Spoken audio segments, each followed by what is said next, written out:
Hello friends, स्वागत है आपका जियोग्राफी पार्ट 7 में। आज है 5 अगस्त 2021। आज हम लेकर के आए हैं पृथ्वी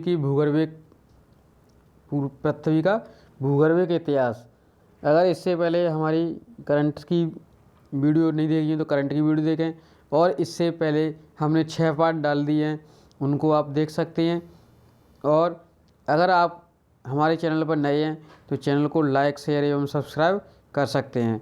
सब्सक्राइब करने से आपको सबसे पहले हमारी वीडियो प्राप्त होगी और आप उसका लाभ ले पाएंगे। तो फ्रेंड्स, आइए चलते हैं हम अपने आज के पॉइंट की तरफ। आज का पॉइंट है पृथ्वी का भूगर्भिक इतिहास।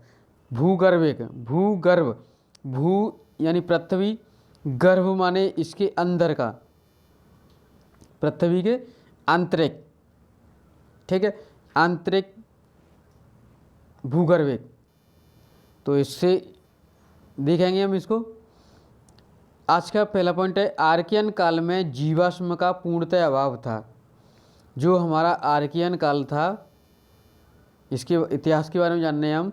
आर्कियन काल था, उसमें जीवाश्म का पूर्णतः अभाव था, यानी आर्कियन में जीवाश्म नहीं थे। आर्कियन में क्या थे? जीवाश्म नहीं थे। इसे हम प्रागजैविक काल भी कहते हैं। इसे हम प्रागजैविक काल भी कहते हैं। इस काल में केवल सोना और लोहा पाया जाता। सोना और लोहा से था इसमें, ठीक। आगे की बात करते हैं हम। अगला पॉइंट है हमारा प्री कैम्ब्रियन काल। अगला पॉइंट है प्री कैम्ब्रियन काल। इसमें रीढ़ विहीन जीव का उद्भव हुआ। इसमें जीव तो हुए, लेकिन वो कैसे थे? रीढ़ विहीन, जिनमें रीढ़ नहीं थी। तथा इसी काल में अरावली पर्वत और धारवाड़ पर्वत की चट्टानों का निर्माण भी हुआ। जो आर्कियन प्री कैम्ब्रियन हमारा था, उसमें धारवाड़ और अरावली पर्वत का निर्माण हुआ, और इसमें रीढ़ विहीन जीवों की उत्पत्ति हुई, ठीक है। अगला आता है हमारा प्री कैम्ब्रियन। प्री मानी पहले, कैम्ब्रियन काल आता है वो हमारा। नेक्स्ट आता है कैम्ब्रियन काल। इसमें विंध्याचल पर्वत माला का निर्माण हुआ, साथ ही वनस्पति एवं जीवों की उत्पत्ति हुई। जो कैम्ब्रियन काल था, उस विंध्याचल पर्वत के निर्माण के साथ में इसमें जीवों की और वनस्पतियों की उत्पत्ति हुई। जीवों की, वनस्पतियों की उत्पत्ति हुई।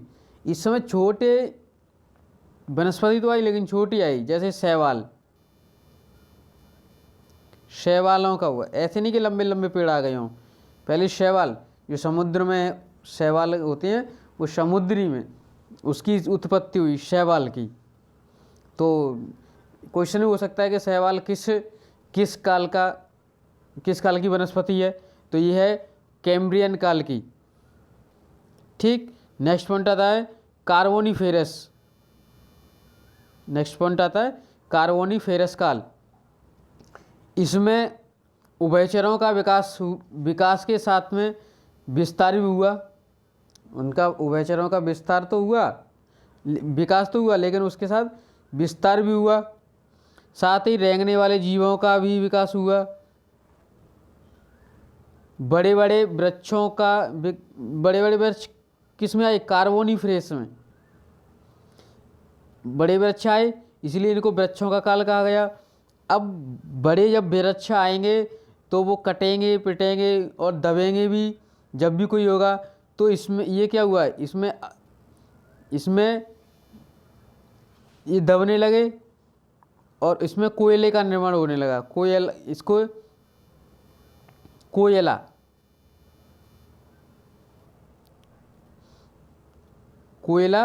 निर्माण हुआ। कोयला काल भी इसको कहा गया।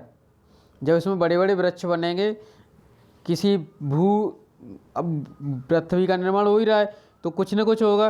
अगर होगा तो उसमें पेड़ दबेंगे, तो उसमें कोयला का होगा, तो कोयला, इसमें कोयला काल भी कहा गया। ठीक, अगला पॉइंट आता है हमारा जुरैसिक काल। अगला आता है जुरैसिक काल। जुरैसिक में देखेंगे हम डायनासोरों का विस्तार हुआ। डायनासोर जो बड़े बड़े थे वो हमारे डायनासोर जो जब बड़े बड़े वृक्षों का उत्पादन हो गया, उसके बाद में जब जुरैसिक काल आता है तो उसमें डायनासोरों का विकास हुआ। साथ ही इसमें जलचर, स्थल यानी थलचर और नभचर तीनों प्राणियों का इसमें उद्भव हुआ। किनका? जलचर, थलचर और नभचर। इसमें हम पुष्पयुक्त वनस्पति भी देखने को मिली। इस काल में, जुरैसिक काल में पुष्पयुक्त वनस्पति भी देखने को मिली। इसी कारण इसको वनस्पति पुष्प वाली वो कहते हैं। पुष्प वनस्पति, पुष्पयुक्त वनस्पति देखने को मिलती है किसमें? जुरैसिक काल में। जुरैसिक ये हो गया।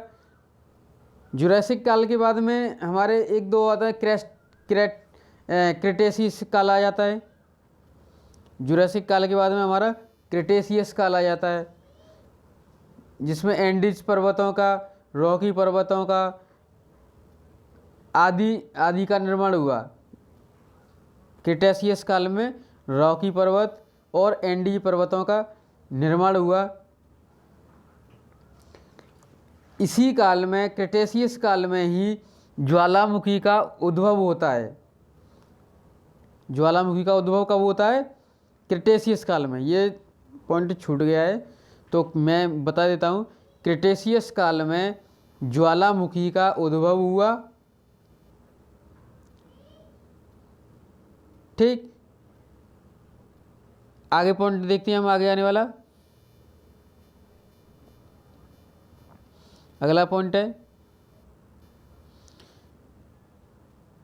पृथ्वी की आयु निर्धारित करने में यूरेनियम डेटिंग विधि का प्रयोग करते हैं। देखिए ये वेरी इंपॉर्टेंट पॉइंट टॉपिक है। पृथ्वी की आयु निर्धारित करने में यूरेनियम डेटिंग विधि का प्रयोग किया जाता है। धरती पर मौजूद प्रत्येक जीव में कार्बन पाया जाता है। ऐसा कोई भी जीव नहीं है धरती पर जिसमें कार्बन नहीं हो, कार्बन मौजूद नहीं हो, ऐसा कोई जीव नहीं है।